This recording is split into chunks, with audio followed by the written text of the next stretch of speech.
Well, hold on, fellas. We're doing a podcast here.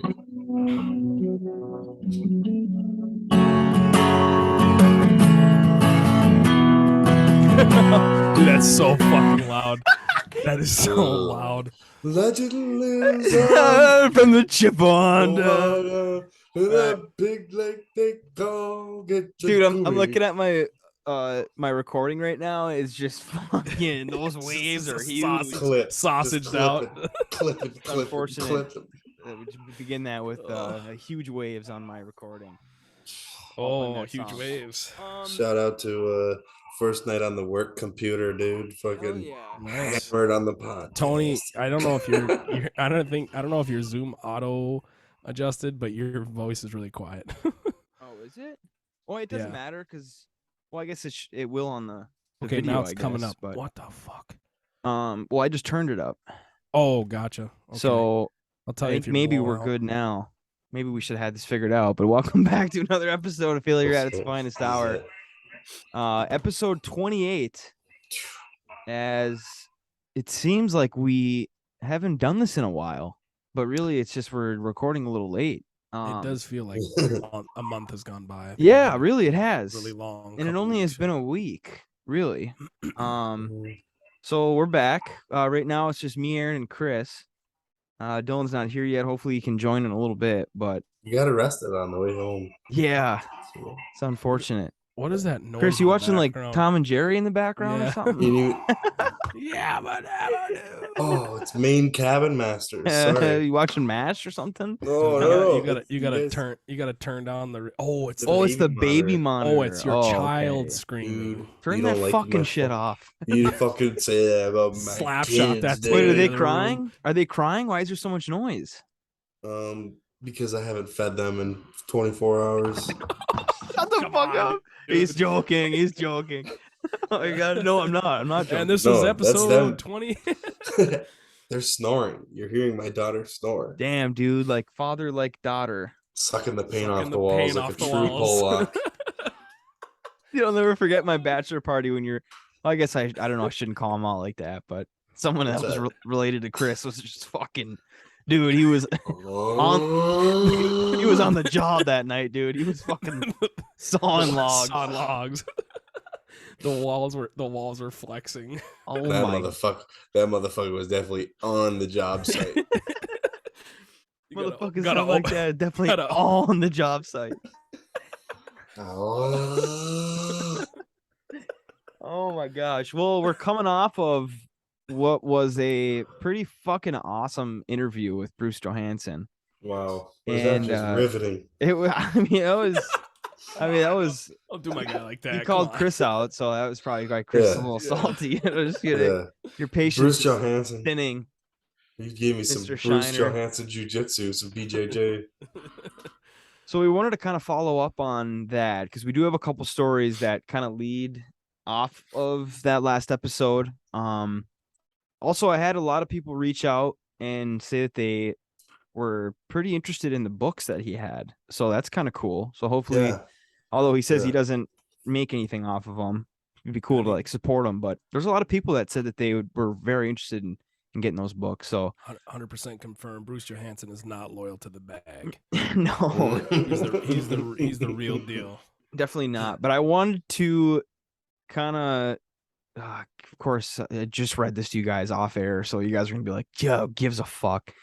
So we have a story from a listener. Yeah, who gives a fuck? Shout out to Aaron Dean. He kind of followed up on our YouTube. Shout out to the YouTube. He commented, which I think is a great idea. If you ever want to get a hold of us, just comment on a fucking YouTube video. That's beautiful. If you don't have Twitter, everyone has a YouTube account, right? So he commented on the video, and I'll just read it. I remember around 2008, 2009, I was a student in the summer history internship program for the OCHS. There was a lot of work to be done in and around the lighthouse property. I worked alongside Dylan Thompson a lot that summer and vividly remember retelling his account with Mr. Stripe. Of course, we heard the story from Bruce when Dylan saw a figure on the gallery of the lighthouse. Well, that summer, Dylan and I were tasked with painting the spiral staircase leading up to the gallery. We were painting the concrete floor at the base of the stairs And in the same area, there was an egress door leading outside to the yard in front of the lighthouse. We were painting away, minding our own business, when all of a sudden the door right next to us flung open, and just as soon as it opened, was slammed shut. We both felt a rush of cool air, looked at each other like, what the fuck, and noticed both of us had the hair on our arms standing up.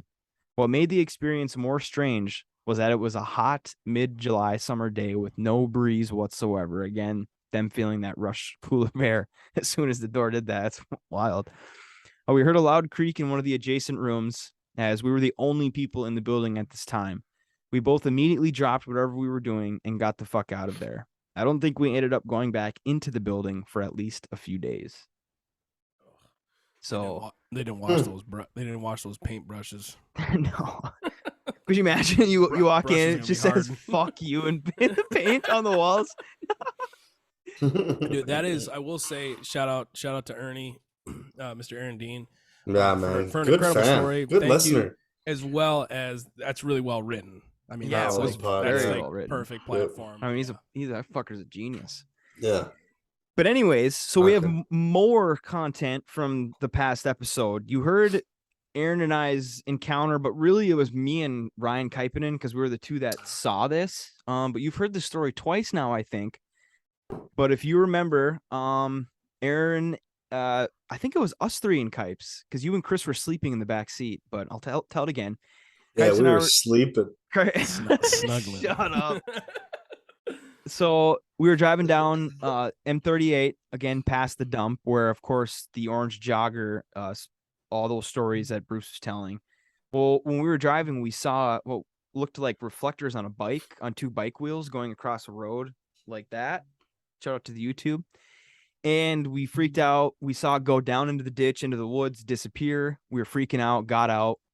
We were looking right into the woods where it looked like it went into, and there was nothing. And we both made we both understood that if a bike actually went down in that ditch and went into the woods, they would just fucking crash right away because it was so thick. So again, nothing came of that. Well, after we fucking recorded that last episode with Bruce, my dad calls me. Okay. And I'm not going to name any names, but I guess my dad told me that an individual from Ontonagon in that area hit a fucking kid on a bike in that same stretch, but it wasn't real. Like, he didn't actually hit and kill a kid. He hit a kid on a bike. He pulled over, was freaking out, got out. There was no damage to his car. There was no kid. There was no bike. Oh, yeah, dude. Orange jogger circumstances. So that was it's the same scenario. Chris, I'll just bleep this. That was Toivo Toivonen from Toivola. Oh, cut that. Oh my gosh. German Montgomery? No, it's Jeff Canava. Dude, I was at Canava. But my dad told me that, and I just goosebumps, and I didn't say anything for like 10 seconds. Oh, tried yeah, calling goose me. pimples. He tried calling me, and he was at. I'll read you the text. I was at dinner with Amelie's family, and he tried calling, and I was like, "Hey, dude, I'm at the dinner table. I can't." And he texted me in all caps the whole fucking thing. My dad called me and said he listened to the Bruce episode. He said that Mr. So-and-so know the stories of the jogger, but my dad said he hit a little fucking kid on a bike that was going across the road. My dad is 100% sure it was a kid on a bike that was going across the road. He got out on the side of the road by the ditch and didn't see anything, and there wasn't any dents in the car. He saw the kid's bike. I had goosebumps for the 20 minutes now. So I went and ran 6 kids over to make sure I wasn't seeing things. So of course I was like, just like calling. I didn't call Kipes, but because I think I was just about to go to bed, and I was like, I'm just gonna text him. So I pretty much did the same thing, and then Kipes was like wondering. I mean, we both were wondering, like, well, what the fuck, what's going on? Like, why are there stories of a jogger? And Bruce was talking about how there's different types of clothing. Like, he said that there's a green, orange. Bruce said there was a denim story of just denim jacket and jeans. Now a kid and a fucking bike. So Kipes is like, are these like people that have like maybe got killed over there in that area? And reflections of the past. And it's just like, what the fuck? So then he sent me like a Google Maps of houses like in that area, and he's like, look at these trails that lead to. And we were just, I mean, I didn't fall asleep because I was just thinking about it. It's like, oh my god, are there bodies buried back there somewhere? So I don't know, but there's a little follow up from last week's episode, and it was just kind of an incredible story. One thing I never mentioned in the last episode is that maybe I did mention it. I don't remember. Stop me if I did. But there's like stories of these thin places, right? And there's a lot of other podcasts that talk about them, and plenty of other forms of media. But a place that exists on Earth. There's hundreds of them apparently, probably thousands, but it's called a thin place because it's the membrane between our reality and the next reality, whether it's the afterlife or some other parallel universe, is the membrane is thinner, so it's easier for those things to be seen. So, which is a spooky take. A flap, if you will. Yeah, right. A trap door from this world to the next. But I'm wondering if, most importantly, have you heard of the Utah flap? It's one of those big monuments where tons of paranormal sightings have occurred. Oh yeah, where also Skinwalker tons of misfortune for people. Yeah, people who have tried to live there. So it's a weird thing. Take. Yeah, I want to I don't know what I want to do because like I didn't. How many years now? Because then I was like asking him, do you remember? If we act, because I always say that we were coming back from a movie, and he was like, yeah, I swear we were coming back from a movie. Then I was like, do you remember which one we were going to see? Because then I wanted to get like the time, the Planet of the Apes. Yes, and that's what it was. He was like, I just looked. He fucking grinded, dude. He was like, I just looked, and at that time, I remember it was he gave me a month, and he was like, it looks like Planet of the Apes. Blah blah blah and blah blah blah came out, and I was like, dude, I think it's fucking Planet of the Apes. And he was like, it was for sure Planet of the Apes. It was a great movie too. It was a wonderful movie. So I was like, okay, now swinging through the fucking trees and like the main like city street.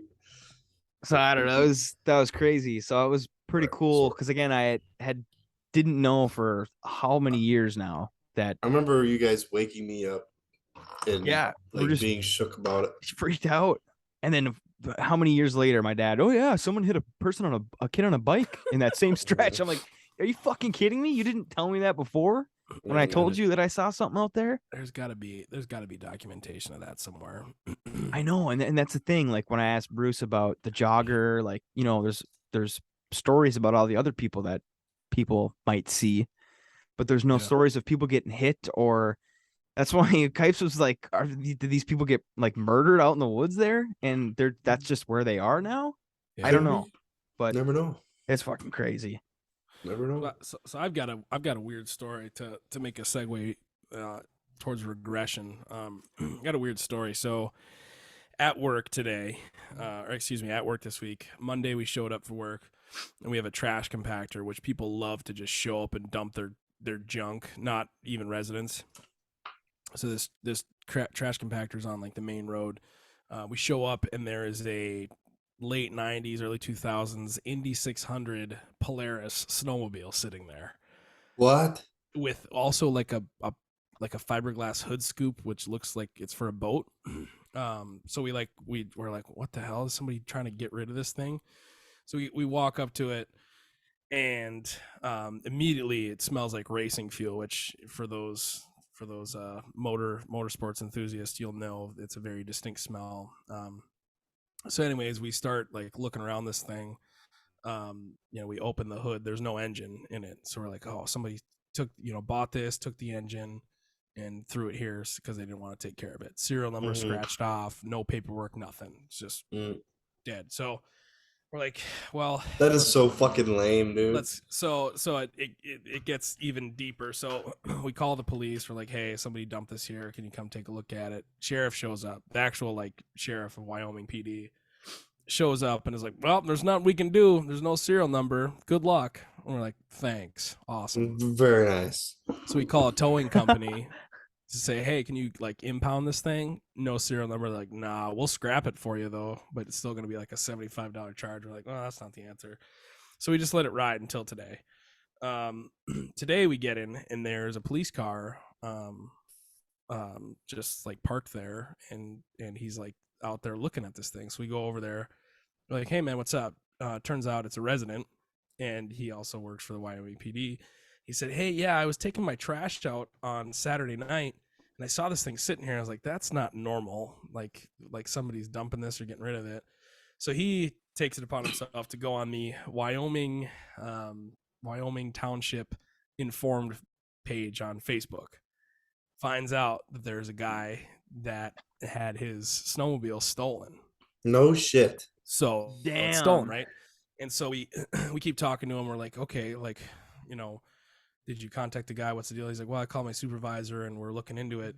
He said there was so there's a bank on the corner of the property I work at. And he said, yeah, Saturday night, somebody tried to hook up their truck to the ATM and yank out the ATM with the truck. Holy fuck.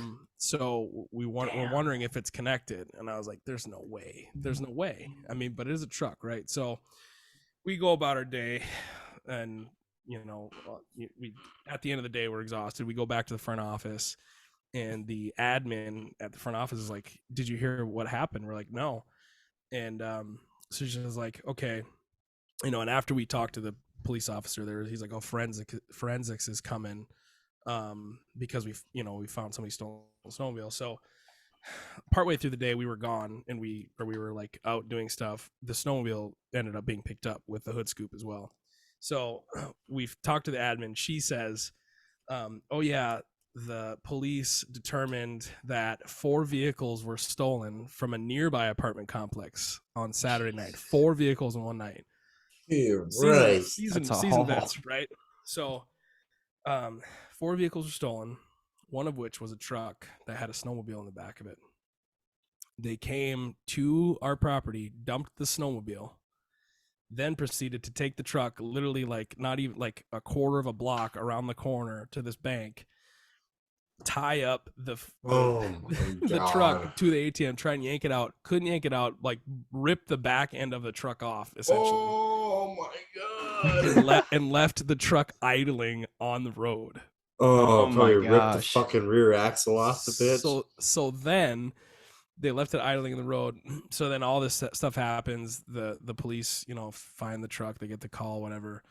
They find out it's this guy. This guy comes to the property at the will of the forensics officer and says, hey, you can come take your stolen snowmobile. And he's like, oh, this is like a family heirloom kind of thing. Like, I just bought a new engine for it, and somebody stole my truck with the snowmobile in it. So now I can have my, you know, family's snowmobile back, and I can put this racing engine in it. My grandpa Toivo, his ashes are in the exhaust pipe. And there was like a muddy footprint on like the hood scoop. So, and then they said, they're like, oh, did you guys touch this thing? And we're like, oh yeah, like we ripped the whole thing open. We had taken the chains back to the shop because we're going to use them to like pull, you know. And so we're like, yeah, our handprints are all over it for sure. But the culprits are probably on it too. So, yeah, the forensics person came, dusted for prints, and they took it. You know, guy got a snowmobile back, and just a weird. I didn't think it was a freaking crime scene at our trash compactor. That's yeah, holy fuck. Diapers and dog shit. So they yeeted his axle off his truck, but he got his truck back. He did, yep. And he got his sled back. Yep. And so all in all, I guess, I mean, you're paying your deductible. Well, the guy came to the office and talked to our admin and said that, oh my god, you know, it thanked us and all this stuff. I wasn't there, but thank the admin and all this, you know, was like almost in tears, I guess. And he said that insurance claimed that his truck was probably going to be totaled, so I don't know if he had full coverage, but might get a new truck out of it, and he got a sled back. So I'll bet you it was some straight white piece of shit who did that to him too. I don't know. They seemed like they were seasoned to steal 4 vehicles in one night from vehicles that are stolen down here, at least. If you're stealing a vehicle, I think there's a high percentage that they're going to be used in another crime. So yeah, whether it's. Man, I want to move to GR. You just leave your fucking keys in your vehicle. If you were in Lower Michigan at a snowmobile race and you see a vintage black, purple, and blue Indy 600 Polaris with the racing number 80 on the side, that's my dude, and I helped him get his stuff back. Nice. Good for you, man. So we have a late edition. Kirko's in the chat. What's up, buddy? with a muted microphone. Fire it up, Dylan. Yeah, Come on, man. you. Oh, he's still talking. Don't. Well, I have before we get into the dirty the guts to this. Yeah, I do have some. Yeah, you had an update, right? Some no, so I just have some national holidays. Oh, nice. Spice it up. Have got them. I'm going in blind. We haven't talked about this. We're coming back. Yeah, no, there's nothing crazy. I just I don't know. I've never really gotten any feedback on the national holidays. It's something that we kind of did, and I don't know if people like that or. It must. It's a dumb radio. It's a radio show bit. It is a little radio show bit, and I don't know. I like it. That's why I like it. If there's one person that enjoys it. So we got International Accounting Day. So hey, if you're an accountant, you can go fuck yourself. I was just gonna say that. Suck my fucking balls, you bitch. It's happy birthday to the Marine Corps today. Can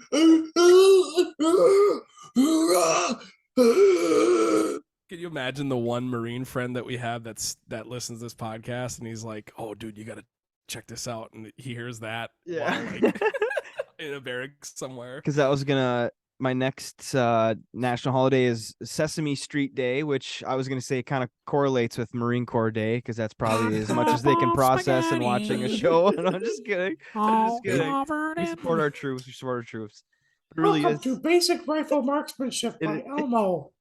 It is Sesame Street Day though. Forget Me Not Day. Is that dessert, right? Forget Me Nots or no? Those are wildflowers. That's a flower. Or is that a flower? Okay.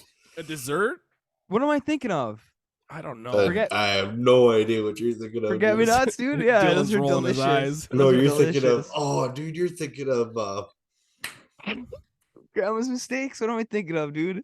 Grandma's mistakes. Forgotten mistake or forget me nots, dude. Those are so delicious. Now and later's.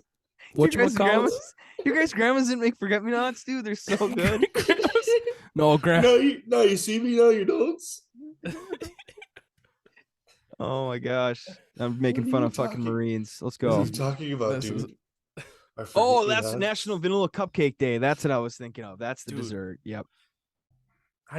I hope that the listeners are distraught at these as distraught at these holidays as we are, because some of this shit is just the wackiest. That is Tony. Hold on. And then the last one is Area Code Day. So 906. We've already had our 906 day, but we got it back. 2 in 1 year. That's 90. That is a lot. That's 69. Sorry. And then of course it is Veterans Day tomorrow, Friday. Oh shit! November 11th. Is it really? Yeah. It's also my girlfriend's birthday. Boy, I'm gonna get a free motherfucking pizza. Wow. Interesting. Me tomorrow. This is gonna be like, damn, it feels good to be a gangster. Just walking into like Wendy's for a free cheeseburger. Oh my gosh. Wear your dress blues. Take your military ID to every Applebee's in the vicinity for a free $11 meal for free indigestion. Yeah. Thank you for your service, sir. There he is. Here is your burger. Kirko's in the mix, dude. Thank you for your service. Dude, Here is a horrible meal. We are just rambunctious tonight. Why'd you put the hat on? Embrace it. Come on, man. I don't look like a fucking. You look like you're 16 again, dude. You look so young. You kidding me? You do seriously look like lead You guys singer want of to a go fucking hardcore smoke band. pot out of a pop can? You do look like whoa! It's an apple core. It's an apple core. Except the pop can. You almost look exactly the same, except right now you don't look like you have AIDS. Dude, you look like Dylan from when we were fishing for sturgeon off of the pier. That's the Dylan you look like right now. If you had that element, who has that element hat? Who does? Who has that? Is that you have that in your possession still? Yeah. Man, that went through. Wait, you got to give it to Tony ceremoniously at some point, so that way it passes through all four of us. All you guys had it? What the fuck? I didn't get it. For the listeners that don't know, I had a black Element skateboarding hat that had a red Element logo on it. I gave it to Chris. Chris gave it to Dylan, and now Dylan What the fuck? will have to bestow it Wait, upon Tony's wait. long-haired on. head. Hold on a second, fellas. What's up? How long have we been doing this episode? 25 minutes. What is it? What is this episode about again? Oh yeah, shit. So today is also very good transition. That was professional.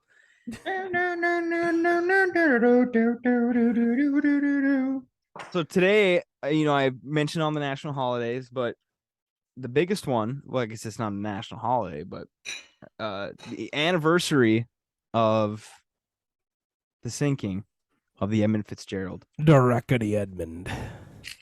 And it is I didn't do any research. How many years has it been since since 1975? So we're pulling up on You're asking the wrong guy to do math, man. 47 years. do it. 47 years. Good 40. job. Good job. So it is the 47th don't have it written anniversary down here. of when the Edmund Fitzgerald sank 530 feet into the depths of Lake Superior. And we're kind of, I don't know, this is new for us. We haven't really had any informative topics to talk about. Except for Bruce Jones. Yeah, I guess, but we didn't really do any of the talking, which was great, by the way. I loved that he did most of the talking. But Feedback. yeah. So we are. I like how Chris fucking. That's right. You can let her rip. You gotta. Chris, what are we talking about? He just leaves.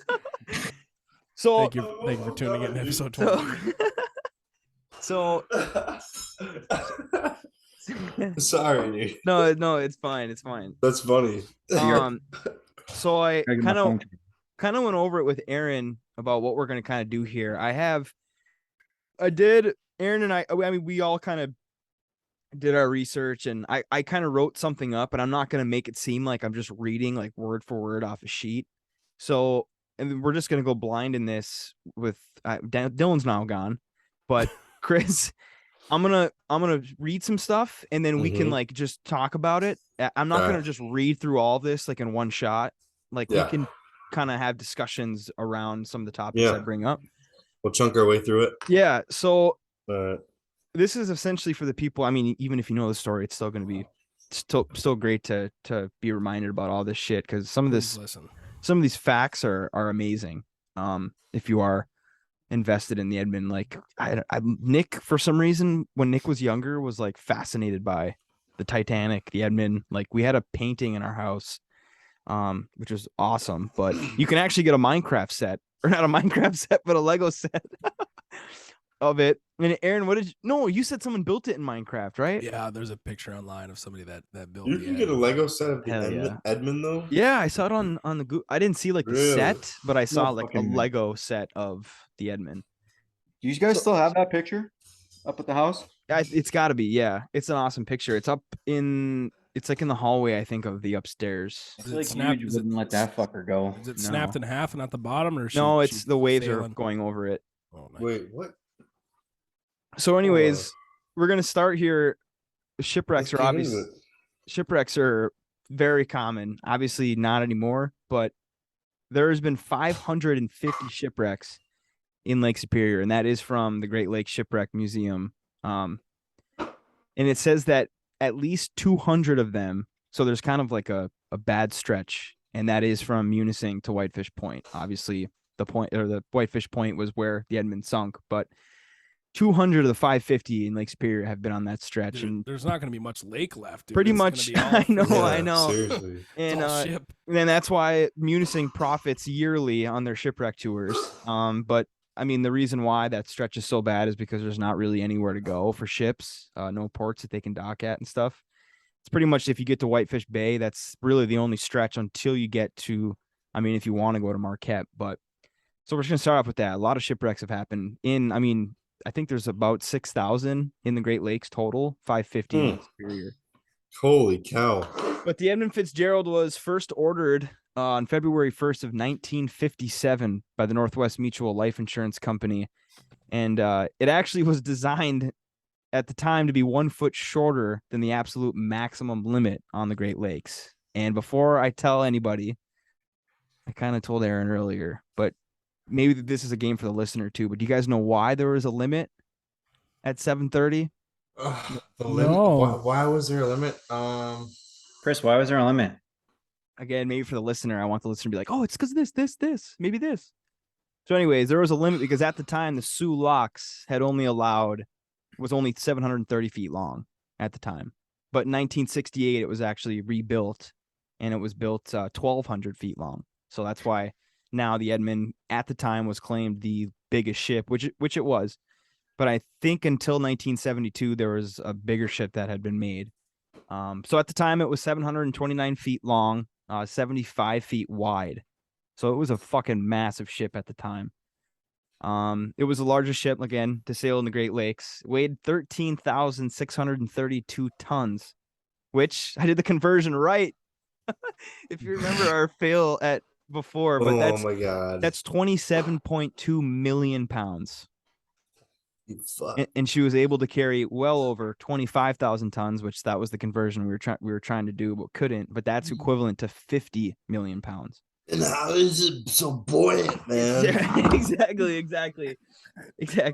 The ship was manned by 29 men and was powered by massive steam turbine engines that could reach up to 14 knots, which is about 16 miles per hour. And this that's is fucking cooking for that heavy shit. Yeah, honestly, she had a lot of ass behind her, think but about she it, wasn't because moving quick. if you ever see one of these ships, which we all have, obviously, like out in the open water, like it doesn't look like they're moving at all. But 16 miles an hour, you think in a car, like, you're going pretty quick. But this is kind of cool. The Edmund Fitzgerald was actually named by the president of the Northwestern Mutual Life Insurance Company. So the president's name was Edmund Fitzgerald, which I thought was pretty cool. And he actually had a good history with the seas. I mean, his grandfather, and he had 5 brothers that were all mariners. And his company actually that he owned was heavily invested in the iron ore and coal industry, which was why they were able to spend the $8.4 million to buy the old girl. And in today's money. And in today's, with inflation, that's $88 million today. God. Well, yeah, we're biting America. Shut up. Oh my gosh. So it was finally dropped in the water August 7th of 1957, but wasn't commissioned until almost a year later.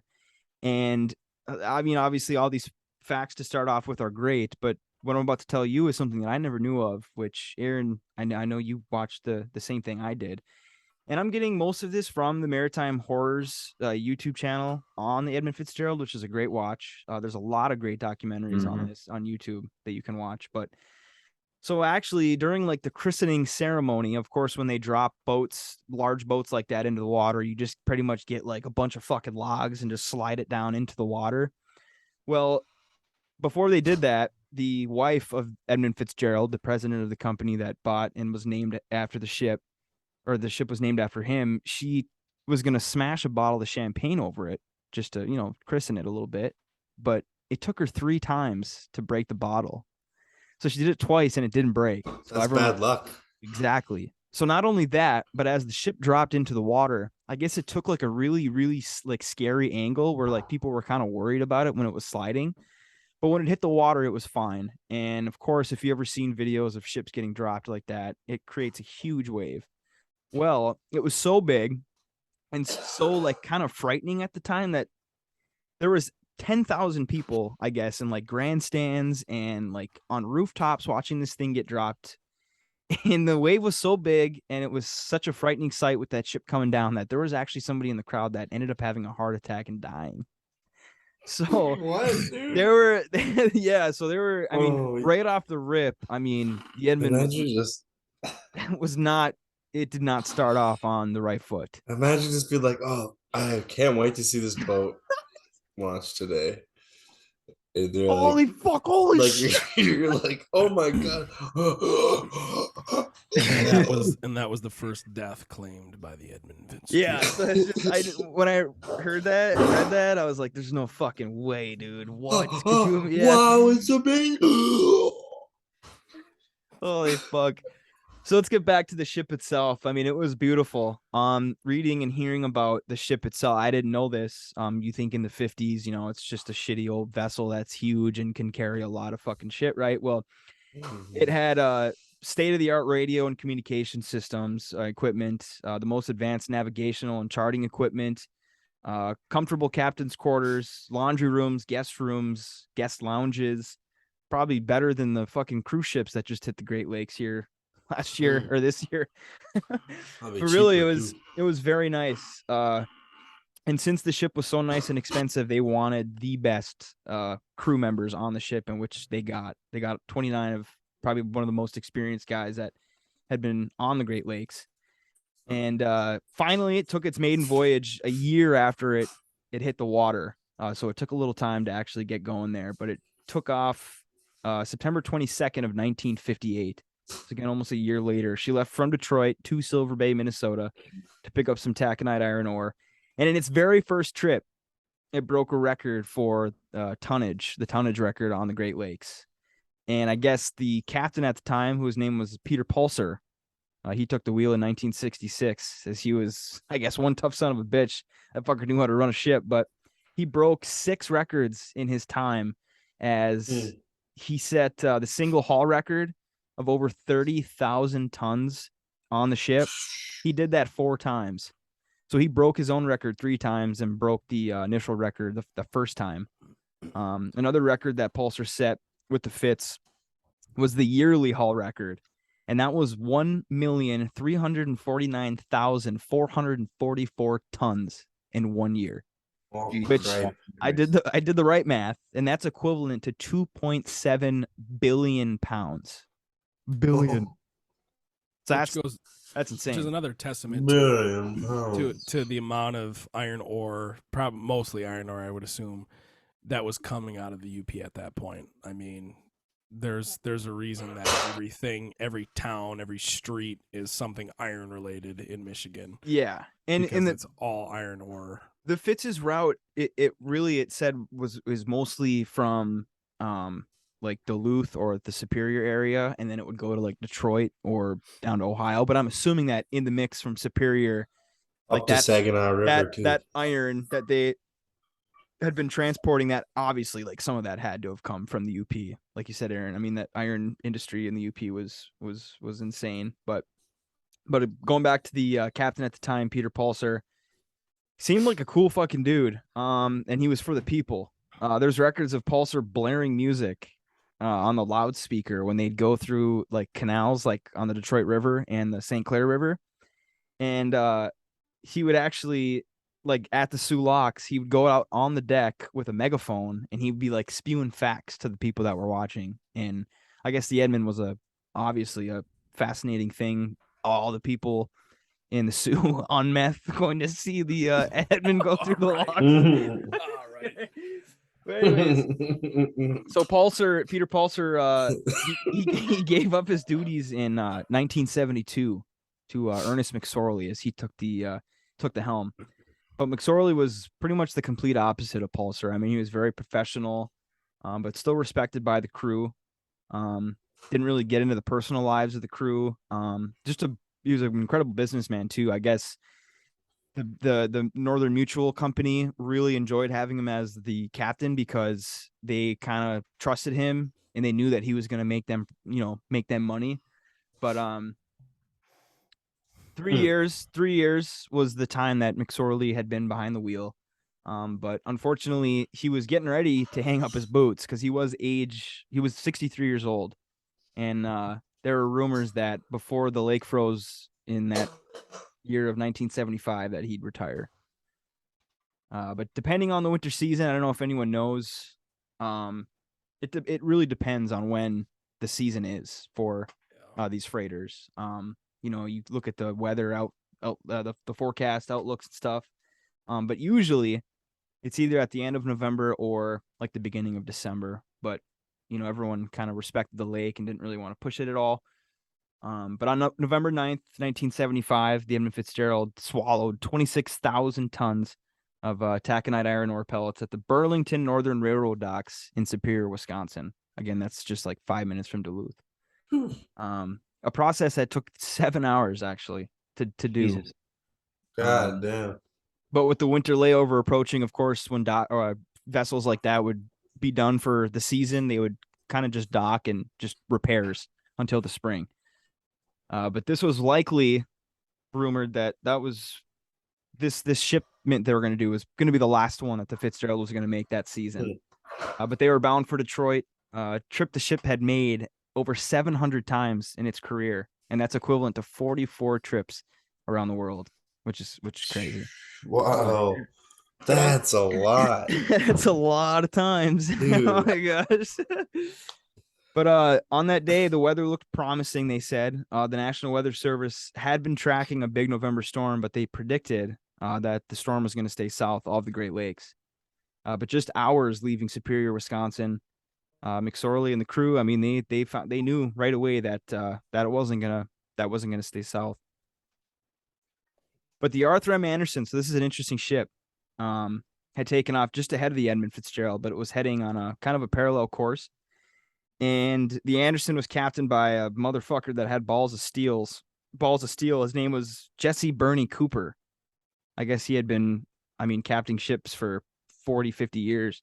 He was a veteran of the Great Lakes. But he manned a ship. The Arthur was a little smaller than the Fitzgerald, and it was a lot slower too. So on their trek across Lake Superior, the Edmund actually passed the Anderson. And since McSorley and Captain Cooper from the Anderson were both veterans and they knew what they were doing, they were experienced, they were communicating through the route, through the radios. Interesting. Well, as the night turned today, or actually I should say that McSorley, as they were communicating on the radios, Captain Cooper contacted the Edmund Fitzgerald and told McSorley that he had predicted that the winds were probably going to shift as the storm progressed. And as the night turned to day, well, Captain Cooper was fucking right. The winds did shift. Ships drew closer to the bay. It started to snow, which was very unfortunate because the Anderson was just probably 10 or 15 miles behind the Fitzgerald, and they could see their lights. But as soon as it started to snow, they lost sight of the Edmund Fitzgerald. Again, just some miles behind. Now, only being able to see the Fitz on the radar, the Anderson actually got a call from Captain McSorley from the Fitzgerald, and I will read that conversation right here. Anderson, this is the Fitzgerald. I have sustained some topside damage. I have a fence rail laid down, 2 vents lost or damaged, and a list. I'm checking down, which means that he just started to go slower. Will you stay by me till I get to Whitefish? And Captain Cooper from the Anderson said, Charlie, on that, Fitzgerald, do you have your pumps going? And McSorley said, yes, both of them. So both ships were about 4 hours from the safety of Whitefish Bay. But the issues continued as I talked about the state-of-the-art equipment that they had, navigation systems and stuff. Well, McSorley contacted the Anderson just an hour later after they talked before, relaying that both of his radars that were on the ship were not working and that he was driving blind through this storm. So McSorley had asked the Anderson to assist him in navigating with the Anderson's radar, which, of course, Captain Cooper agreed to. But a few hours later, around 4:30 p.m., it began to get dark, which, of course, we now know with the time change. That's about the time, unfortunately, that it starts to get dark. And with the snow not letting up, visibility was almost non-existent. And by 5 p.m., the Anderson reported that they were about 15 nautical miles from the stern of the Fitz, still assisting, of course, in the navigation as they were slowly catching up. Because, of course, talked about how the Anderson was a lot slower than the Fitzgerald. So an hour later, so around 6 p.m., the waves were reported to be as high as 25 feet. That's crazy. As the waves, again, at that point had started rolling, the waves had started rolling over both ships, the Anderson and the Fitzgerald. So by 7 p.m., the Edmund Fitzgerald had been only 1 hour away from safety as they were approaching Whitefish Bay. So McSorley, the captain of the Fitzgerald, reached out to Captain Cooper of the Anderson once again to report that they were 10 nautical miles ahead and only 15 nautical miles to the target, which was Whitefish Bay. Before signing off, Captain Cooper of the Anderson had asked McSorley how they were handling their problems. Of course, Captain Cooper kind of worried, but knew he's a veteran. He knows what he's going to do. And of course, McSorley replied back and said, "We're holding our own." Well, that was the last time anyone heard from the Edmund Fitzgerald. After the conversation, Captain Cooper checked the radar once again and noticed the Fitz only 9 nautical miles ahead. Then realizing, as soon as he checked the radar, that the snow actually started to let up. So him and his men went out on the dock or on the deck, and they looked to see if they could see the lights of the Fitzgerald, and they couldn't. So, of course, Captain Cooper was now kind of concerned. So he called the Coast Guard, and he asked the Coast Guard if they had any radar of the Fitzgerald, because after checking, they couldn't find the Fitzgerald on the radar anymore.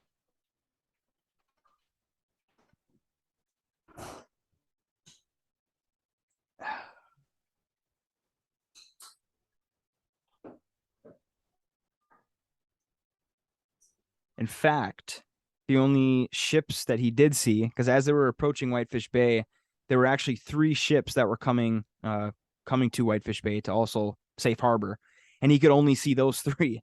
So again, he was freaking out, and he was just thinking about how Captain McSorley was saying, "We're holding our own." Now, could you imagine that? Like being the fucking Captain Cooper on the Anderson, like we're holding our own, and literally just like minutes later, the snow starts to let up. You go outside, you look to see in the direction on where they were, can't see the lights, go back to the radar, and then all of a sudden the Fitz is off the radar. Much less piloting a massive ship that, like, most of your horizon is the ship, and to either side, if you could see lights, you knew it was a ship that you had just seen. And after hearing "we're holding our own," and then nothing, I mean, Yeah. I don't know what the timetable is here, but I mean, clearly, he contacted the Coast Guard. He knew that they were in deep shit because the lack of the radar, especially. Mm-hmm. So then Captain Cooper from the Anderson, of course, tried calling the Fitzgerald, but got nothing with each call. And so since he saw those ships on the radar, those other northbound ships, he thought his phone was fucked up. So we called those northbound ships to see if his phone was working, and all those ships answered. So this is, of course, when the panic started to happen. And then he ended up calling the Coast Guard again, and this is word for word what Captain Cooper said. He said, "I'm very concerned with the welfare of the steamer Edmund Fitzgerald. He was right in front of us, experiencing a little difficulty. He was taking on a small amount of water, and none of the upbound ships have passed him. I can see no lights as before and don't have him on radar. I just hope he didn't take a nosedive." So in the Coast Guard, of course, getting that call, they're probably like, fuck. And this is the Coast Guard in Sault Ste. Marie. But they immediately started sending out search teams, as they actually asked Captain Cooper of the Anderson, because after all of this had happened, I'm not sure the timetable of all of this happening, if this was like maybe an hour had gone by, but they said that at the point where Captain McSorley said "we're holding our own," they were about an hour out from Whitefish Bay. So I'm assuming at this time, when he had contacted the Coast Guard, the Anderson had been in Whitefish Bay, because the Coast Guard asked the Anderson to go back out into the water to join like the search team. And there's recordings on YouTube that you can listen to. And this is why before, when I said he had balls of fucking steel, the Coast Guard asks him, "Well, can you go back out and maybe check to see if you can find anything?" And he's like, "Well," in professional, this is 1975. He's just like, "Well, I don't think that's a great idea. I certainly can try if you want me to." It's wild. Like, for him to actually do that, he fucking turned around and was going like 2 miles per hour just to go back out in the seas to try to find the Fitz. Against the wind Yeah. Like, and he at first you could tell he was like questioning, like, that's a stupid idea. I think he ended up saying, "If I go back out there, you might have 2 missing ships." Because of course the Fitz was, they considered, Aaron, you talked about how they said the Titanic. I've seen nicknames of the Titanic of Lake Superior, because it was the biggest ship at the time. Everyone thinks a ship like that is indestructible. So as Captain Cooper is being asked to go back out into the water, you probably think, if that fucking ship sinks, this fucker could probably sink. Mm-hmm. So he went back out, and of course that night they didn't find anything. So in the next morning, search teams obviously went back out to the location, and the Anderson was the ship that actually had started to see some shit. They saw vests, life vests. They saw um they saw like lifeboats, kind of fucked up Oh lifeboats. no. And but of course no survivors. None of the 29 members were found that day, dead or alive. It wasn't actually until 4 days later that they were actually able to confirm that the Fitz did go down in that spot, as they had sonar identify like two really large objects in the water. And they still, at the time, actually shouldn't say 4 days later they were able to identify, because 4 days later was when they found that there was actually something in the water at that spot, but they weren't able to identify it because it was just the sonar, just the top, like above the water.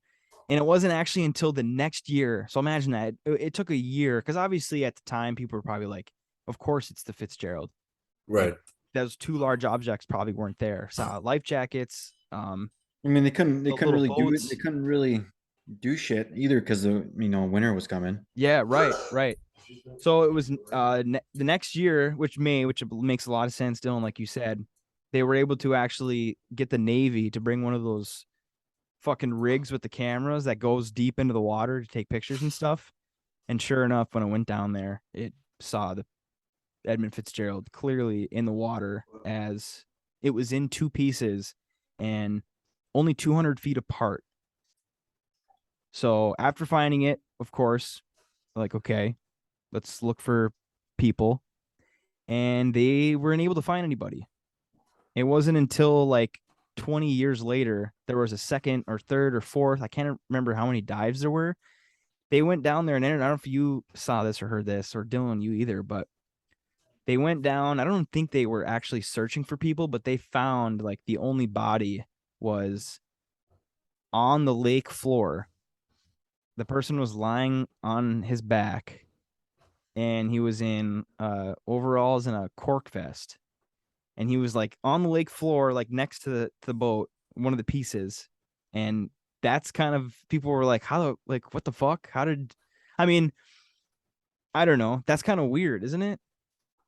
I mean, somebody he had a cork vest is a life jacket. Yeah. So he had gotten out to the deck, presumably, and had that on, but I don't know what level of. I mean, I would think that a life jacket would be buoyant enough to drag even a dead body. I mean, he could have had the life jacket on while he was inside the boat. Yeah. And somehow the I currents.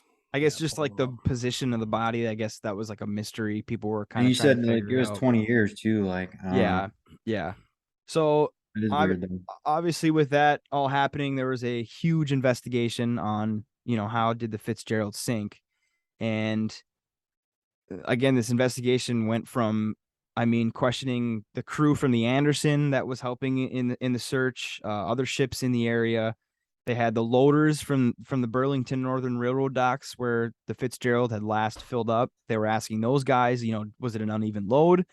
No, it wasn't. They looked at the wreckage and logs from the Coast Guard of the Fitzgerald, but after months of just asking everybody and trying to figure out what they could, the Coast Guard released the final report that was very questionable to some people, as they believed that the clamps on the hatch coverings, of course, of where the iron ore was going into, had failed or were improperly secured. That led to a slow and steady flood of the cargo hold. And of course, slowly the Fitzgerald lost stability until she sank below the waves in Lake Superior. But one of the probably biggest influences in the business, the president of the Lake Carriers Association, after the Coast Guard came out with that and said it was the hatch coverings that made the Fitzgerald sink, he said, quote unquote, that is absolutely incorrect. And of course, after him saying that, and there was other people too, like the captain of the Anderson had questions of whether or not it was the hatch coverings. But the only thing that really he talked about was whatever happened was sudden and catastrophic, because of course there was no Mayday call. There was no I forgot what it's called. There's another word for like a Mayday call. But did you say something, Aaron? SOS, SOS. save our ship. Yeah. Yeah. So he figured whatever it was, it happened in a blink of an eye, and they didn't see it coming, because if they were slowly sinking, and he kind of noticed that part of the ship was maybe, I don't know, you just figured that they would at least have a mayday call or something. Like, we're gonna go down, but just nothing. They just lost them minutes after they had last communicated. Well, and with the hatch coverings thing, on my research here, I have that at 729 feet long, the Edmund had 21 hatch coverings. They had 3 cargo holds, so 3 areas that they stored the taconite, the iron ore pellets. And there so was like 3 of those- 18 latches per. No, 68. So Oh, 68. So Wow. each cargo hatch covering weighed 7 tons. So it was a 7-ton sheet of steel that spanned probably 60 something feet. The ship's 75 feet wide. So 21 of those 7-ton sheets of steel on each of them, and each sheet had 68 clamps. So it took the mariners apparently 30 minutes to load What'd you each say? hatch. So I think that's filling it with ore and putting the hatch covering on. So it was like a 6+ hour ordeal to load this whole thing. And they always talk about how they had found the best of the best on the Great Lakes. So there was also questions of, there's no way in hell that a crew like that, like 29 of the best fucking guys for the job, can fuck up that easily. Because obviously you have to think that has to be something that is ingrained in all of their mind. Like, you need to be able to secure these properly, or you could have problems. None of them were slouching. They were all the best at what they did in terms of the area that they were in. And being the Midwest. Another kind of theory, I guess, because there's like, if you go on, I know Wikipedia is not like a great site, but it shows, I mean, we were told that it might be a great site, but there's like 5 or 6 different kinds of theories, which we don't have to get into all of them. And Chris, I feel like you know all of them. No, I just know the biggest theory about the latches, and that basically no one was really checking on them because no one really thought that it was an issue that water would get into those compartments like that. They had the pumps running, and they thought the pumps would be able to evacuate all the water out of the system. So I think it was really just a goof up. Yeah, it could have been. The captain of the Anderson, he said that there were like a few minutes before he had last contacted McSorley and the Anderson, when he said he was holding his own, probably about like 5 minutes later, they call them like sister waves, the three waves that they just, I think it's one comes, and the ship, shout out to the YouTube, just kidding, but a big wave comes and it rides it, and then as it's coming back down, the second wave comes, and then it is pretty much like, imagine like planking. You're planking on 2 wave crests, and as you're planking and you're coming back down, the third one, I guess, is the biggest that comes, and so when it's coming down, the third wave comes and just fucking swallows it. The captain of the Anderson said that while he was had gotten done communicating with him, 3 waves, sister waves, had hit the Anderson, and he said they were going in the direction of the Fitzgerald. So he thinks that like, and it was around like the same time. And again, that kind of goes with the theory of it being catastrophic and sudden. Yeah, just like rocketed it straight to the bottom of the lake. Right. And like, they call those rogue waves too, like unexpected, like large waves. Because there was actually a simulation that was done. It had to have been by like the National Weather Service or something, but they took I don't know how they even do it. I didn't even watch a video. I just read about it, but it's basically a simulation where you put in all the elements of what was happening that night with the wind and the wave heights and stuff. And Really? I guess the simulation was like almost exactly the same description as the captain of the Anderson.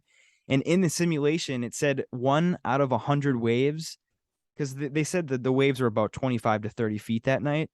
It said that in that simulation, 1 out of 100 waves were like 38 feet. And it said 1 out of every 1,000 wave, it was like 54 feet. So then the simulation, the guys were thinking, maybe it was just a fucking giant ass wave. Maybe it was just one singular wave that just took it out and just made her go to the bottom of the lake. Very possible. Wouldn't really, But think wouldn't about the really take- weight. Yeah, it wouldn't really take too much with all the weight and water. No. And Dylan, you talked about this earlier in the week, and it had to have been the same video. But the captain of the Anderson, talked about how he had captain ships in the ocean, like during hurricanes. And he said that that night on Lake Superior, it had been the worst seas that he've ever been in, which is unbelievable to think about. Another thing too, in terms of the numbers, which a lot of people, I guess for context, so you said like the waves, every 1 in 100 was like 30 plus, and every 1 in 1,000 was like 50 plus. The Edmund Fitzgerald was 39 feet from hull to deck.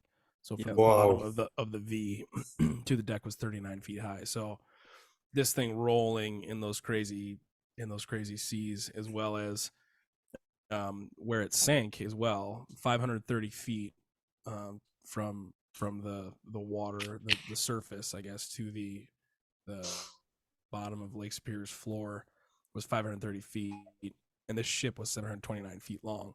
So as Tony said, one wave, shout out to the YouTube, here I'm using a pen as the Edmund Fitzgerald. The first wave, if it was sister waves, hit and brought the ship up. The second wave was even higher, brought the ship even up further. And then the next wave eventually brought him up again and then down to the bottom. So, and like you said, if it just nosedives, it's gonna just smash with all that freaking iron ore in there, dude. The difference is 200 feet from. So if that ship was touching the bottom at 530 feet, there would be 200 feet. So damn near a third of the thing sticking out of the water as it crashed. That's not to mention the amount of water that could have been. Right, because there was possibly more water in there that should have been.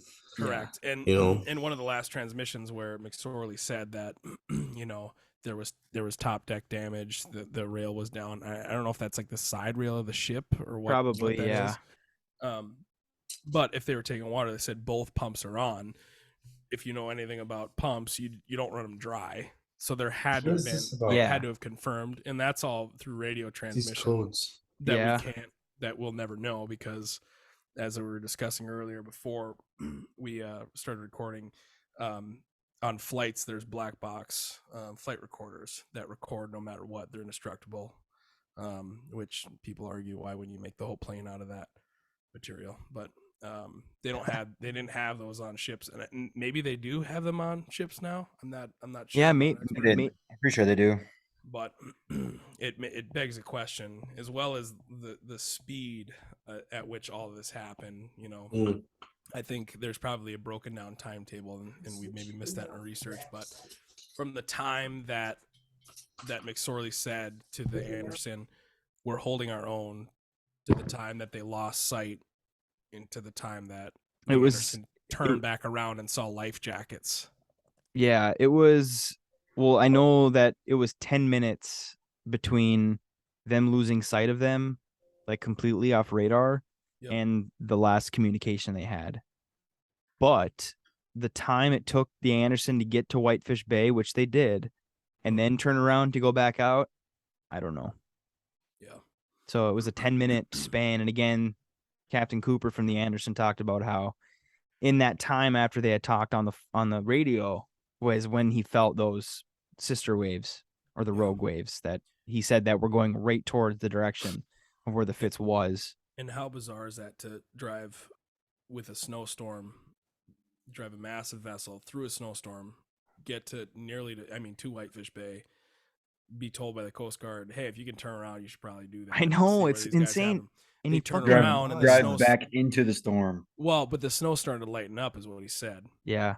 And then they show up into what I assume isn't completely calm seas, but Well, yeah, it's that's what I'm saying. cleared Like up a little bit. the And snow then- ain't a big deal. It's the goddamn 30 to 50 foot fucking waves that Yeah. are mashing the but, whole time. but to turn around and to drive a massive ship looking for an even bigger ship, and then just to see life jackets.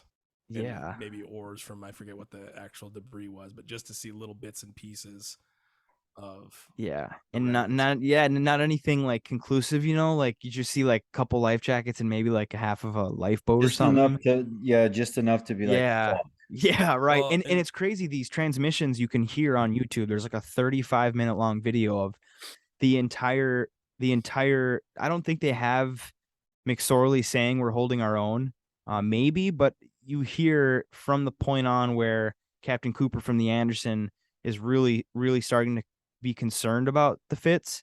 yeah, you And get 30, anxious about 35 minutes on, like it's crazy the like energy and probably the adrenaline they had like in the first 10 minutes. it. And Yeah. then as the video gets longer and they start to like kind of be like, holy fuck, I think it sank. The tone in their voices at like the end of the video is wild. Like he's just Yeah. like, I don't know. Like, cause at first he's like, hey, can anyone have transmission on? And like, firing back and forth. Yeah. And then if you like fast forward to the end, you can just hear Captain Cooper from the Anderson be like, I don't know.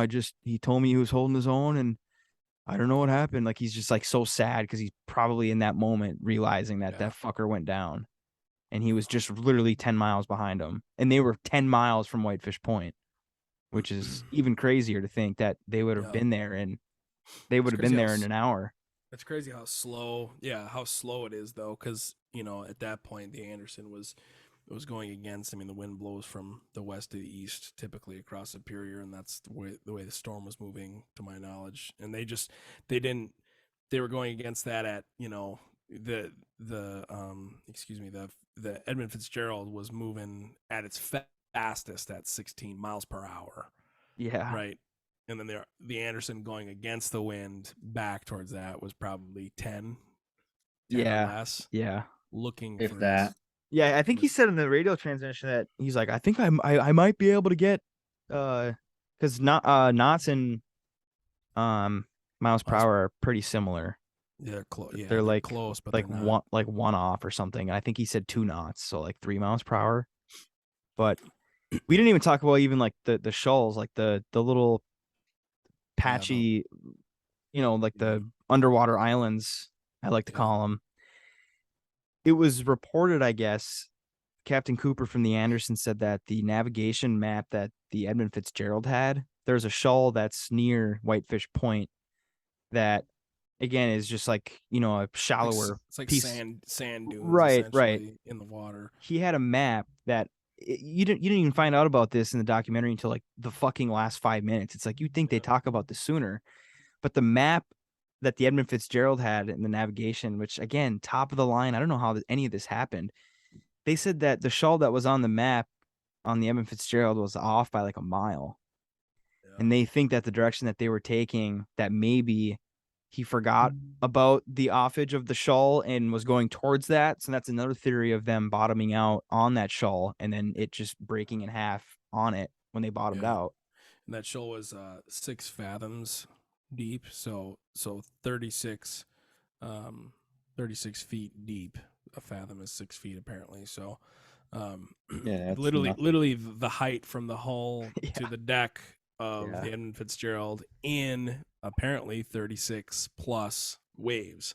So if a wave Hit that From fucker crest- hard, dude. Oh from my crest to God. trough, for the listeners who don't understand waves, the crest is the Smucked her. bottom of the wave, the trough is the bottom of the wave, crest is the top of the wave. So if those are 36 feet, then the bottom of the the smallest wave that they said they were experiencing was 36 feet. So they were potentially in a foot of water. But I don't even Crazy. know how that. I don't know how. I don't understand buoyancy enough to make that claim. Yeah. But if that's true, this thing was potentially the hull was scraped to shit. But they took in 1995 a Canadian team, which shout out to the Canadians, I guess they got out Yeah. there before It. Yeah, Michigan for owners real. did and the U.S. government did. But they took a boat out there. They took like a pseudo submarine, brought a guy down there in a little spacesuit, and got a bunch of footage. And they reclaimed the original bell off the deck, Yeah. and replaced Wow. the bell with a new bell that had the names of the sailors there. And then Mhm. after that, it was declared. Maybe it was in 2000s they went back out there, but eventually it was declared by I think the federal government that it was considered a burial ground, and that no Yep. other ships or expeditions would go down to the Edmund Well, Fitzgerald. didn't Which the I family think, didn't the family members basically ask that because they didn't want people going there and Yeah. yeah, which Yep. I you know, there's part of me, I don't know. I didn't have a family member that went down there. Well, you want I would- somebody going inside your fucking parents' graves? It's like the same thing, isn't it? I mean, don't know. yes. I mean, there's a lot of Well, trauma. is it private property? There's a lot of trauma there, 100%. And I don't know what I don't know I guess I'd have to look at to pinpoint. and see if Really? it was in international That's a weird waters. take. But I just think that, well, because there's a guy there's a documentary on YouTube. It's like 45 minutes long. It was shot in 1995 when the Canadian team went out there, and they interviewed a man whose dad, passed and all this, or excuse me, it was his brother, and he was like, I always he'd went off to Vietnam, and he said my brother told me, the brother being the one in the Edmund, he said my brother told me when I went out to Vietnam, if I couldn't come back or whatever, he would go out and get me. And he went off to Vietnam. Brother died in the Edmund Fitzgerald, and so the brother that came back from Vietnam tried to go down, tried to Mhm. get his brother's body, come back and get him. That's fucking hard though to do. And I he feel couldn't. like. And he Yeah. said in the documentary, he's like, this is as close as I can get, is being on this ship where they're going down to get the bell and going down to Yeah. you know, That's get got to be footage. tough though. But I don't know. I just would think that how many years later, 20 plus years later, I would think that 47 years later, that we would have the technology to go down there and divers could be comfortable and they could go through the wreckage entirely. Maybe not independently. They'd probably still have to be on leashes for And the oxygen and pressure regulation. But Yeah. what do you think they're that gonna? they could get down there, They at least could get get the them in- bodies to the yeah. surface, get and them then to register to vote at least. give them. Oh my god. There's 29 volts down there. Yeah, there's So- 29 votes. So I would think Good that, point, Tone. and I don't know, I can't say this for sure, but I would like to think that, maybe not independent crews, but there should be, I don't know, some sort of board or committee set up with the families, even if it's great grandchildren, to say, yes, I think you should go down there and at least try and figure out more what happened if you can.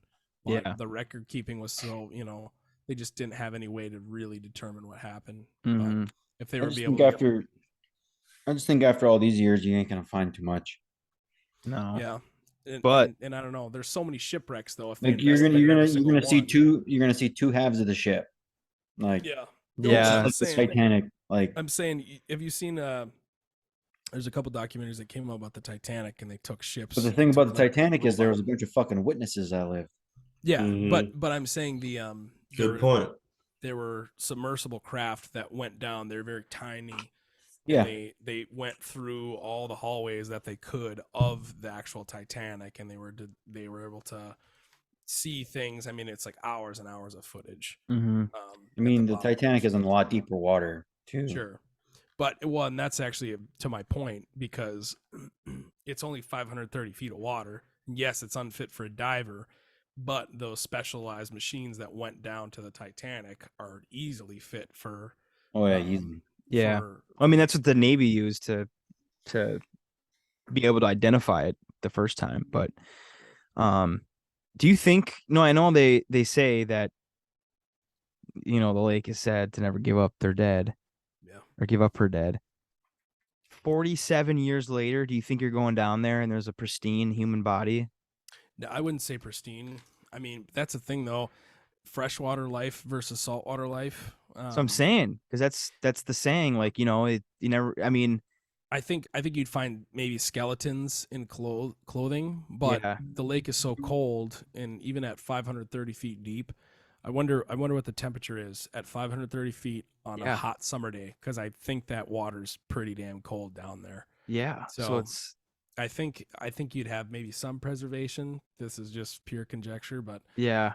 I think you'd It's- find. it's I think fucking you'd crazy. find. I think you'd find skeletons in clothing for sure. Yeah. because they're probably trapped in that ship. But if Mhm. the thing's snapped in half, then it's clearly the cargo bay. Have you guys ever watched The Perfect Storm with George Oh Clooney? yeah, dude. Yes. Classic. One of my That's favorite. That's a great movie. that's a fucking That's a good movie. that's a good movie. No, it really is. But like that scene when they're, spoiler alert, when they're sinking and they're all like, I understand that that's probably not how it went, because again, Captain Cooper of the Anderson said it was probably sudden and catastrophic since there was no warning call or anything. So they probably didn't have time to brace or even understand what was happening. But could you fucking imagine if they did? Like I can't, like, you're in a fucking big ass vessel and you're just like we're going down, you know? Snap I the mean, bottle. at some point, it had to have been known at some point that they were probably like, we're all gonna die. Like I don't know. the ship's going my down. my thought process is like, okay, are you gonna accept it and be like, okay, I'm gonna sit here and say my last words, or am I gonna try and survive this somehow and Yeah, like fight for every fucking last breath of air? yeah. You know, And with what you're saying is another theory that Captain Cooper from the Anderson talked about was he thinks that they're maybe. I mean, he the theory of the sudden and it being catastrophic is probably what he believes in the most, it sounded like. But he also said that there is a chance that McSorley was so seasoned that there was no mayday call or warning because he didn't want to scare his guys. Like he either knew, he either 100% Right. knew, he's like, oh shit, or he didn't know at all. And if you Yeah. look at this model, and this is like, man, this is maybe a bad example, but when you look at this model, this thing sinks in like less than 20 seconds in this model. And I don't know if that's to speed, to scale. I don't know how they came up with this model, but it is in this video, it's less than 20 seconds. The video is 1 minute and 12 seconds long. these and it guys just got drugged to the bottom Yeah. immediately. Fuckers got blindsided. swallowed. Yeah, and it's Mhm. actually it's a very weird YouTube channel name. But just type in Edmund Fitzgerald simulation on YouTube for our listeners, and Okay. it's the there's the first search is like 10 minutes long. That's not the one that I'm referencing. But the other one is 1 minute and 13 seconds, and I don't know if, and this looks like it's by some guy 7 years ago. Yeah, there's still a has. bunch of different ones actually. Now that I'm looking at, but Yo, what the fuck is this dude doing behind me? Shout out to the Yo, is that your YouTube. cat, bro? Yeah. I'm sure. Is that your cat? He's like, what? I don't have a cat. Oh, he's Yo, bro, chasing That's a bug. big ass bug. there's a squirrel in your house. Oh my gosh. So yes, and also to end this conversation, if maybe it's not over yet, but Gordon Lightfoot, I mean, I'm sure oh my a gosh. lot of people fucking know the song, but if you have Canadian. absolutely no idea about the Edmund Fitzgerald and what I'm about to tell you, but there is a song about this, and every year I listen to it on the anniversary. And because now that I'm on the water in Marquette, like I see ships all the time. Yeah, and you've seen the Um, Anderson. And I You've saw the seen- Anderson. Yeah, the Anderson actually was in Marquette last year for a safe harbor. It was. Anderson actually was in. Oh my, the echo. My bad. No, you're good. I was trying to take a Snapchat of my cat. But last year there was a really bad storm on Lake Superior, and that's of course where I live, right on the beach. And there was like 7 ships that came and safe harbored in Marquette, and the Anderson was one of them. And I will say too, Crazy. another one, the Paul R. I don't know if this last year I've been just obsessed with fucking warships, but the Paul R. Tregurtha, I don't know if I'm pronouncing that last name right, but that took the crown because again the Fitz at the time in 1957 to I think 72 was the biggest ship in the Great Lakes, but now the Pollard Tregurtha is, and again going back, the Fitz was 729 feet long. The Tregurtha is 1,013 feet long, and that Barking is up, big bark- bitch. barking up the wrong. yeah. fucking You don't want to tree. be. You don't want to be. But the Tregurtha is. I don't know if like they consider the Edmund the king of the. I don't know. the queen of the Great Lakes. But is the what- Tregurtha is the queen of the Great Lakes. Well, you gotta think about for it, man. now. Like, they're just think how much more. Shut- yeah, no, that's what I mean. It's like I don't even know when the technology. last time. I mean, and again, we should mention that we haven't yet, but obviously, I mean, it's kind of a given that the Edmund is a great story and a fantastic story because the mystery of no one knowing what happened officially, and it's because the Edmund Fitzgerald was and still is the biggest ship to ever sink in Lake Superior. Yeah. So, but Tregurtha is on deck right now. So I'm just kidding.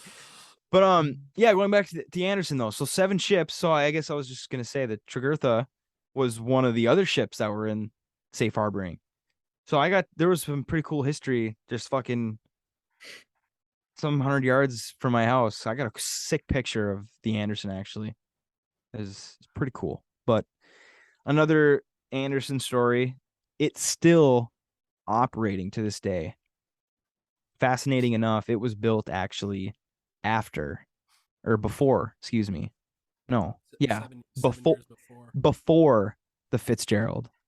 And in all the videos and all the documentaries that I've watched, of course, it's kind of given that the Anderson is still operating today. The Fitzgerald probably good chance that it be still spewing iron ore out on the Great Lakes. But of course, it's not. The Anderson's like pussy loads now, because it's an old ship, so they're not hauling like they used to. But it's kind of just crazy to think about. I think I about. wonder if they're even hauling iron ore or what they're hauling now, because I don't the know. mining operations in the UP have, at least in the UP, have Well, I know. Before it was halted. like even when we were younger, it was all coal. Remember? The Yeah. folks Oh were yeah, mining for the coal mills. mines, yep. And if you think about it, not really. The UP doesn't really have a connection really anymore per se. Yeah. I mean, because these ships obviously are going across the Great Lakes to go from like Duluth to get to Detroit There's still a lot of steel making and shit. Yeah, down in like Chicago. I'm sure and stuff. maybe stone. There could be other stuff that they're hauling. But obviously the Great Lake or the Lake Superior is used to get from Duluth, which is a huge port, to Detroit, Yeah. Cleveland, Chicago. But I will say to end it, if you guys have anything else, I have a Lake Superior ship tracker bookmarked on my fucking. Again, I live on the water. I was fascinated by vessels the last couple of years, so I have it every once in a while. And I just looked before we started this podcast, but the Arthur M. Anderson was docked at was it Alpena Yeah. Yeah. before? Which that's mid voyage too. Yeah. So 'Ause they're- again, it's still they're not operating. hanging It's out so there. cool. So cool that it's still operating. And Captain Cooper actually is still the captain. He's 148 years old. Dude, you had I'm me. just- You I'm just honestly. kidding. Oh my god. You had me for like. But I will. half I a will. second. I'm like, what I, the- I keep saying last thing, but another cool Arthur M. Anderson story was, I believe it was last year. On the anniversary on November 10th of 2021 or 2020, it was maybe a couple years ago. They were in Duluth, and I guess every year, I don't know if it's in Duluth, but wherever the Arthur M. Anderson is, they honk their horn 29 times, which is very cool. Dang. Yeah, I Oh guess damn. the bell that Canadian team pulled out, the bell from the bridge of the ship or wherever the hell they placed it, that bell is rung 29 times. Where's that bell at? I don't know. The It's at- Canadian team recovered it, but I It's don't at know where they it's put at it. Whitefish Point Yeah, Is at it? the Great Lakes Museum. Yeah, the So- shipwreck museum. it'd be cool for all of us to. Yeah, it'd be to sick. And there's a meet- lot meet of up cool. there. There's a lot of cool things from like they have models, like a little sandbox model of like how the Fitz is laying right now in Lake Yeah. Superior. In and shambles. I think you can put on the headphones and listen to the but I guess you could just do the that on radio YouTube. But radio transmissions. yeah. But anyways, more story of the Anderson in Duluth. Again, if I don't know if it was last year or 2 years ago, but they rang it 29 times. But on November 10th of that year, there was a fucking horrible storm. Oh boy. So bad. It was snowing so bad that the Anderson had to like come in multiple times to try to get inside the harbor, but they couldn't because they couldn't see. And there's a video on Facebook, I think, or YouTube I think I've probably. seen this. But it's the Anderson coming in and it's just fucking like windy and the snow is crazy and And the they're waves are coming over the. and they're fucking ringing the bell 29 times as it's like coming in. And it was just like, holy shit, that's wild. Like on the same day, like, you know, however many years and later. all those guys know the story. The first day of your training, the Krusty Krab training video on the Arthur M. Anderson as a sailor, it was like, yeah, you want to know what not to fucking do? Oh my gosh. Oh, It's crazy. You know, I always, when I was growing up, looking at jobs on those ships, because you work for like 7 months and you get all that time off, and I think you make pretty good money depending on Yeah, what you do. you honestly do. Obviously, if you're given like the captain You make handies. you make like probably like I know I can't fucking honestly speak for the dudes that work in the Great Lakes, but I know for example like the crab fishermen like up in the fucking Alaska, Yeah. you know, they make like fucking like 60K a year. Mm-hmm. And they They work. only work Yeah, like right. and like their 6 boat, months maybe. their boat is like a tenth of the size. Mhm. Yeah, but they like the coal boats. yeah, it's a rough life, very rough life. But I mean, like shit, like if you don't fucking mind hard work and you know, Yeah. Being away from your pissing off the side of family. a boat for 6 fucking months And I almost should say dying too, 3 times a year. there's a guy on TikTok that rips one of those ships. I don't know what he does, but some of the videos are fucking amazing. Like the sunrises and the sunsets when they're out there. And like, if you, I mean, there's all of our listeners must know Lake Superior, but it's fucking massive. Yeah. It's People not look like, like it's not like what you think. It's not, you know, It literally looks like the ocean. yeah, like Yeah. if you're out in the middle of the lake, like you can't fucking see like You have land no at idea. times. Yeah, there's no Yeah, no, you like, go like a limit to mile out in horizon. the lake, you literally can't see anything. No. And the videos that he takes, it literally looks like he's on the ocean. And it's crazy because everyone in the comments always ask, like, oh, do you know the story of the Edmund Fitzgerald? Yeah, like he So, doesn't fucking. yeah. Like I Yeah. said, Krusty Krab training. That's the first story they hear. I Yep. guarantee. Yep. And shout out to the YouTube. You can see B's dream. Oh my gosh. Uh, dude. maybe I'll I'm glad we acknowledged it. maybe For I'll those Spotify listeners. right, get the views up. You know what I'm talking Oh about? my And you see gosh. Dylan's cute cat. I mean, Yeah. What's that cat going after? You got a roach climbing up that wall? What the hell's going on here? dude. No, there's a fly up. big ass spider or something. This is Loki. Fucking scorpion climbing the walls. All right. Well, I He has think his we're own gonna. Snapchat and Instagram page. Does he actually? No, Oh, he I was should. That he's fucking crazy, dude. He's the one you take on a leash. Yeah. Around the gator ponds. Oh my Around those gosh. alligator ponds. Well, I think that is gonna do it for Chris, you episode got anything else for the 28. fans? Chris. His headphones in too. We could, Chris. maybe we could fuck with his dreams. Is he breathing? Hey, Chris. Hey, Chris. He's Dude, having I his- don't know. having a We nightmare. better call Kayla, dude. No, Chris. Chris, you have a shitty mustache. You're gonna have to compress the shit out of this because I'm just screaming. Chris. Chris. Chris, we got a power line down. Chris, we got a fiber optic cable down. I don't even know what to say to him, dude. Hey, Chris, you gotta drive the gas truck one more time. Oh no. Well, that I, didn't get I shouldn't say that. I shouldn't say that. I- We're not gonna do Redneck Kino today, this week. So Well, Chris isn't here. we'll double it up maybe next week and We can pick a number for him. hit her hard. But hey, we got fucking deer season coming up here, boys. yeah, dude. None of us hunt, but hey, it's gonna be a fun time on the Yeah. pod. I was gonna hunt, but then I got derailed. But Gonna come up to hunt, yeah. no, I'm not coming up to hunt. That's for sure. All right, well, take it easy, fellas, and shout out to the failures again. Follow the YouTube or subscribe to the YouTube. Follow the Twitter at FAIF Hour. You're gonna see. Wait, that's Holy Night. Why am I or Silent Night? Why am I singing that? I was trying to sing a like, is lullaby it for Chris. Christmas? Lullaby for Chris. Lullaby and good night. Like, Lullaby, sleep, baby, on the treetops. Dude, this When is incredible. the wind blows. He needs the to wake up for work tomorrow. We might need to call him. The fiber will. No, he'll. The fiber optic. All right. All right, that's gonna be Episode a perfect. 28. That's gonna be a Out. beautiful ending. Dude, I turned. I turned. Thanks for listening to Failure at its finest hour. I saw a dude. There was a dude ripping fucking pills in the back room one time. Thanks for listening to Failure at its finest hour. Oh yeah, side story. Remember when we drug all the equipment out of the basketball court behind that place and blew the lid off the town? Thanks for listening to Failure at its finest hour. Penguin. It was Penguin. Nice. Another perfect round. Thanks for listening to Failure at its finest hour. Distinctively remember getting thrown to the ground when that first one blew up.